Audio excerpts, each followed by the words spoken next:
Hi friends, welcome to daily life Tamil.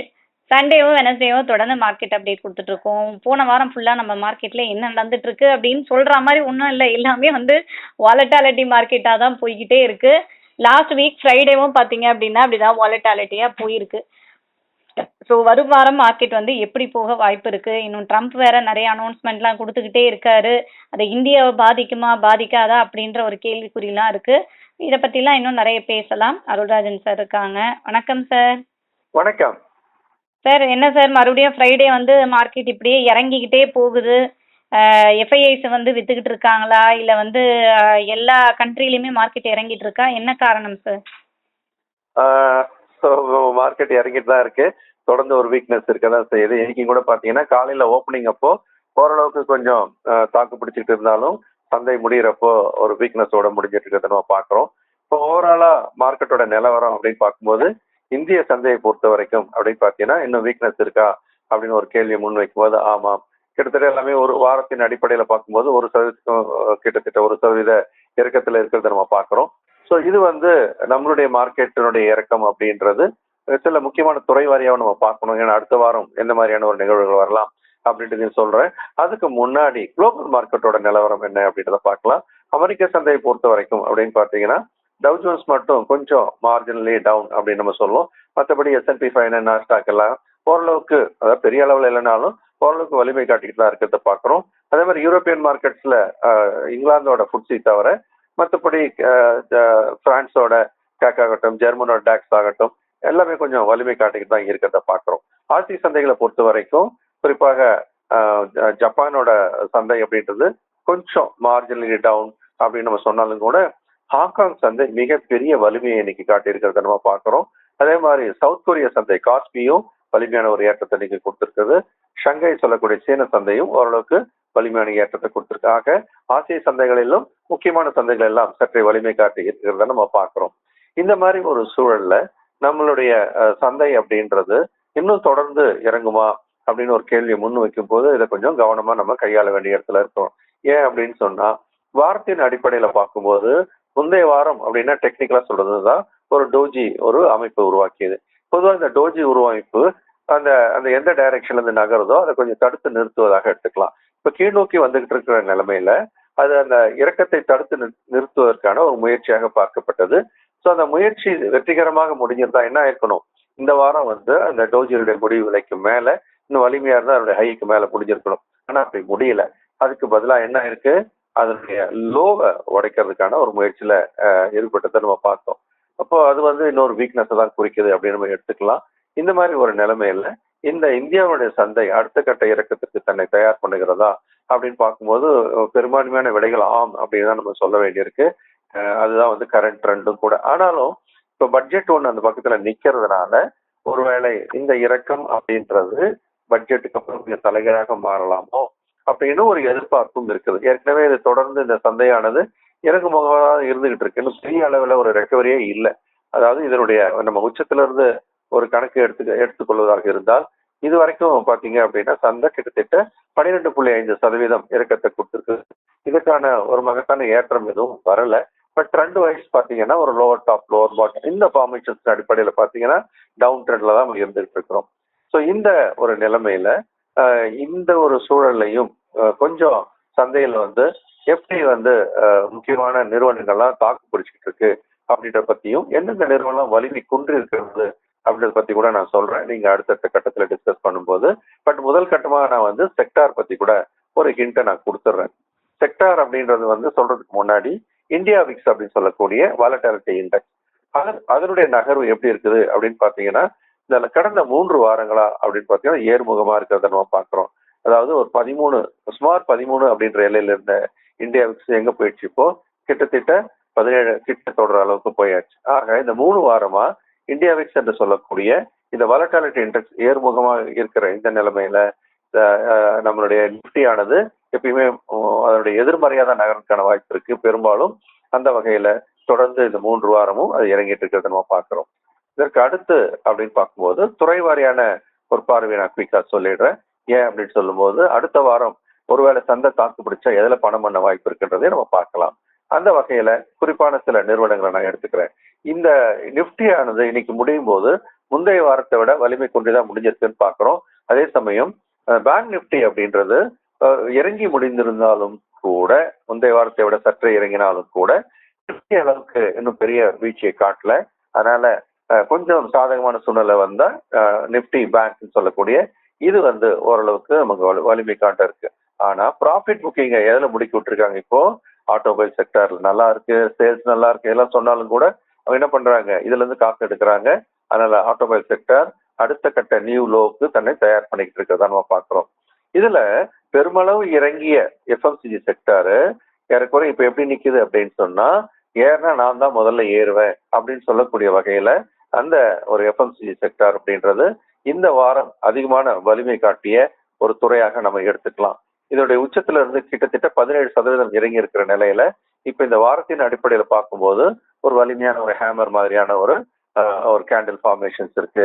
இது என்ன சொல்லுது அப்படின்னா, நான் ஏறினா நான் முதல்ல ஏறுவேன், அடுத்த வாரம் என்ன பாருங்க அப்படின்னு எஃப்எம்சிஜி சொல்ற மாதிரி தான் நமக்கு இருக்கு. அதனால எஃப்எம்சிஜில ஒரு கண்ணு வச்சுக்கலாம்.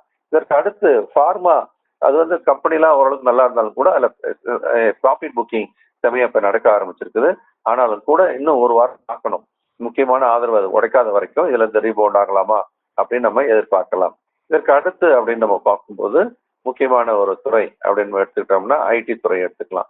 ஸோ இந்த ஐடி துறையானது நீங்க எங்கன்னா கீழே போங்க அப்படின்னு சொல்லிட்டு இந்த வாரம் என்ன பண்ணிருக்கு, மிக வலிமையான ஒரு ஏற்றத்தை கொடுத்திருக்கிறத நம்ம பார்க்கிறோம். ஆக ஐடி துறை தான் இப்போதைக்கு கிங் அப்படின்னு சொல்லக்கூடிய வகையில நம் சந்தையில் பெருமளவு இறக்கங்கள் இருந்தாலும் கூட இன்னும் அதிக அளவு வலிமை காட்டி கொண்டு இருக்கிறத நம்ம பார்க்கிறோம். இந்த மாதிரி ஒரு நிலைமையில அப்படின்னு பார்க்கும்போது நம்மளுடைய மெட்டல் செக்டர் பெருமளவு விழுந்திருக்கிற ஒரு நிலைமையில இப்ப என்ன பண்ண ஆரம்பிக்குது, ரிவைவ் பண்ண போறேன் அப்படின்ற மாதிரியான ஒரு நகர்வு கொடுத்துட்டு இருக்கிறத நம்ம பார்க்கிறோம். மெட்டலை பொறுத்த வரைக்கும் ஒரு குறுகிய காலத்துக்கு தான் நம்ம பேசுறோம். ஏன்னா அதோட பிஎன்எல் அது மாதிரி விஷயங்கள் அப்படிலாம் அவ்வளோ சௌகரியமா இல்லை.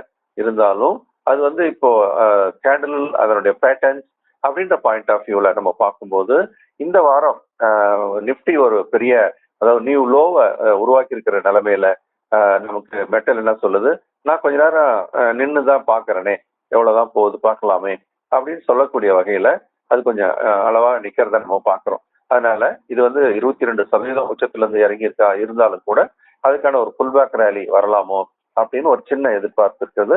மற்றபடி ஸ்மால் கேப், மிட் கேப் இந்த மாதிரி சொல்லக்கூடியது எல்லாமே ஒரு பெரிய ப்ளீடிங் சொல்றோம், ரத்தம் வருது அப்படின்னு சொல்ற மாதிரியான ஒரு இடத்துல எங்க இருக்கு, ஸ்மால் கேப் இருக்கு. அது மிகப்பெரிய வீழ்ச்சி. அதுவும் இன்னைக்கு மட்டும் பாத்தீங்கன்னா ஒரு 2% அப்படின்னு பாக்குறோம். வாரத்தின் அடிப்படையில அப்படின்னு பார்க்கும்போது இன்னும் அதிகமான அளவு வீழ்ச்சியை பார்த்திருக்கிறோம். இந்த வீழ்ச்சி தொடர்ந்து வரலாமா அப்படின்னா வரலாம். இந்த வாரம் மட்டுமே பாத்தீங்கன்னா 6% மேலான வீழ்ச்சி அடைஞ்சிருக்கிறத நம்ம பாக்குறோம்.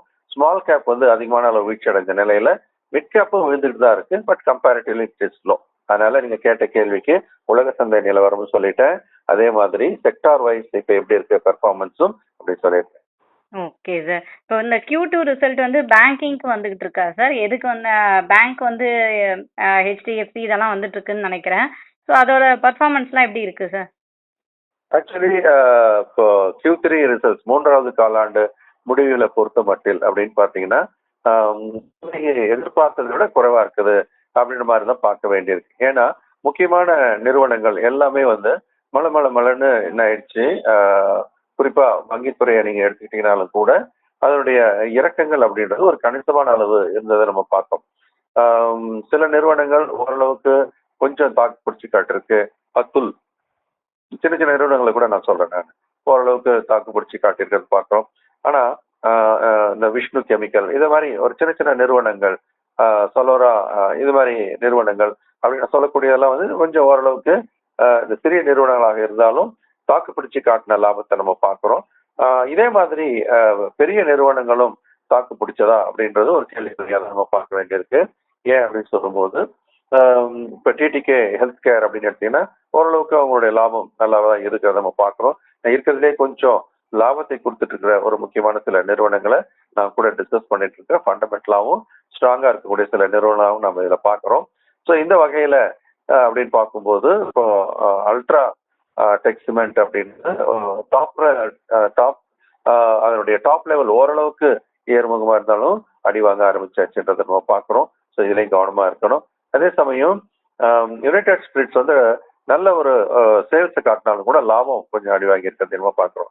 குறிப்பா இண்டஸ் டவர் இந்த மாதிரியான முக்கியமான சில நிறுவனங்களை பத்தி சொல்லும்போது ஓரளவுக்கு அவங்களுடைய growth நல்லா தான் இருக்கு. ஆனாலும் கூட கொஞ்சம் கவனமா இருக்கணும். ஏன் அப்படின்னு சொன்னா அந்த ரெவன்யூ கம்மியா இருக்கு, ப்ராஃபிட் ஜாஸ்தியா இருக்கும்போது வேற எந்த சோர்ஸ்ல இருந்து வந்திருக்கு, இது மெயின் பிசினஸ் கோர் பிசினஸ் சொல்லுது. டாக்டர் ரெட்டிஸ்ல ரெவன்யூ வந்து 15% ஏறினாலும் ப்ராஃபிட் அளவுக்கு இல்லை. அதனால அது கணிசமா அடி வாங்க ஆரம்பிச்சிருக்கிறத நம்ம பார்க்கறோம். ஸோ இந்த மாதிரி முக்கியமான சில நிறுவனங்களை நீங்க கேட்கும்போது அதுக்கு நான் சொல்லியிருக்கிறேன். குறிப்பா நீங்க ஆக்சிஸ் பேங்க் அப்படின்றத பத்தி கூட நீங்க கேட்குறீங்க. ஹெச்டிஎஃப்சி சார், ஹெச்டிஎஃப்சி தானே வந்திருக்கு ரிசல்ட் இல்லையா? என்ன madam? HDFC sir, HDFC. HDFC ரிசல்ட்டும் வந்துடுச்சு. ஹெச்டிஎஃப்சி ரிசல்ட்ஸ் அப்படின்றது கொஞ்சம் ஸ்லிப்பேஜஸ் அப்படின்றது கொஞ்சம் கூடுதலா இருக்கு அப்படின்றத வரக்கூடிய ஒரு தகவலா நம்ம பார்க்கிறோம். ஸோ அதனால அந்த ஒரு முன்னாடி எதிர்பார்த்த அந்த சாம் அப்படின்றது அதுல இப்போ அந்த அளவுக்கு இருக்கா அப்படின்னு சொன்னா அந்த அளவுக்கு இல்லை அப்படின்றத நம்ம இப்போதைக்கு எடுத்துக்கொள்ள வேண்டியிருக்கு. ஆனாலும் கூட இப்ப பெருசா விழுந்த பிறகு ஹெச்டிஎஃப்சி பேங்க்லாம் பாத்தீங்கன்னா அதனுடைய உச்சத்துல இருந்து ஒரு கணக்கு எடுத்தோம் அப்படின்னு சொன்னா அதனுடைய வீழ்ச்சி ஏறக்குறைய அதனுடைய வீழ்ச்சியுடைய அளவு அப்படின்னு பாத்தீங்கன்னா 13% விழுந்திருக்கிற ஒரு நிலைமையில இப்ப என்ன பண்ணுது, இங்க ஒரு பாட்டம் அவுட் ஆகிறதுக்கான ஒரு முயற்சியில இருக்கிறத நம்ம பாக்குறோம். இப்ப இருக்கக்கூடிய விலை 1249. இப்போ மார்க்கெட் இறங்கி முடிஞ்சிருக்கிற நிலைமையில ஹெச்டிஎஃப்சி பேங்க் தாங்கி பிடிக்குது. ஏன் வந்து நிப்டி பேங்க் கொஞ்சம் தாங்கி நிக்குதுன்னு சொன்னேன் இல்லையா, அதுக்கான முக்கியமான காரணமே ஹெச்டிஎஃப்சி பேங்க் தான். ஏன்னா அதனுடைய வெயிட்டேஜ் அப்படின்றது மிகப்பெரிய அளவுல ஹெச்டிஎஃப்சி பேங்க்கும் ஒன்னா சேர்ந்த பிறகு அதனுடைய வெயிட்டேஜ் கணிசமான உயர்ந்திருக்கிற ஒரு நிலைமையில இப்போதைக்கு ஹெச்டிஎஃப்சி பேங்க் அப்படின்றது இந்த இறக்கத்தை வந்து தடுத்து நிறுத்தி இருக்கிறதா நம்ம பார்க்கலாம். ஆனா இதுக்கு மாறா ஆக்சிஸ் பேங்க் என்ன இருக்கு, மிகப்பெரிய வீழ்ச்சியில் தொடர்ந்து இருந்துகிட்டு இருக்கு அப்படின்றதையும் நம்ம கவனத்தில் எடுத்துக்கணும். ஆக்சிஸ் பேங்க் அப்படின்றது இன்னைக்கு இந்த வாரம் மட்டும் அப்படின்னு பாத்தீங்கன்னாலும் மிகப்பெரிய ஒரு வீழ்ச்சி, இன்னைக்கும் பெரிய வீழ்ச்சி. அதனால இந்த வீழ்ச்சி போய் இன்னும் தரை தட்டட்டும், don't catch the falling knives சொல்லுவாங்க இல்லையா, அது மாதிரி ஆக்சிஸ் பேங்க்லாம் ஓடி போய் பிடிக்க வேணாம், வெயிட் பண்ணுங்க, லெட் இட் கிரவுண்ட் இட்.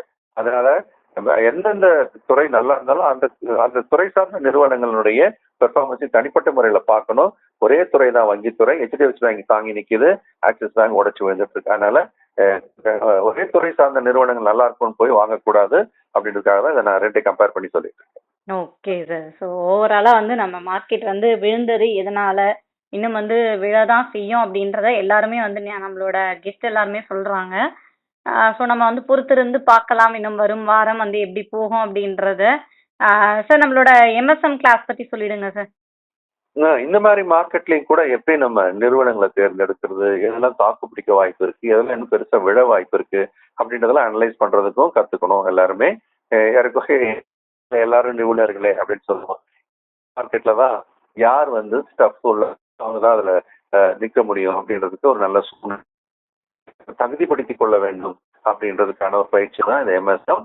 இது வந்து ஃபண்டமெண்டலாகவும் எப்படி ஒரு கம்பெனியை பார்க்கணும், டெக்னிக்கலாகவும் எப்படி பார்க்கணும், அப்புறம் எப்படி ஒரு portfolio long term short term பண்ணுன்றது கற்றுக்கிறதுக்கான பயிற்சி வகுப்பு. இது எல்லாருமே படிக்கணும் அப்படின்றதுக்காக 28லேருந்து 9 மணிக்கு ஆன்லைன்ல தமிழில் தான் நடத்துகிறேன்.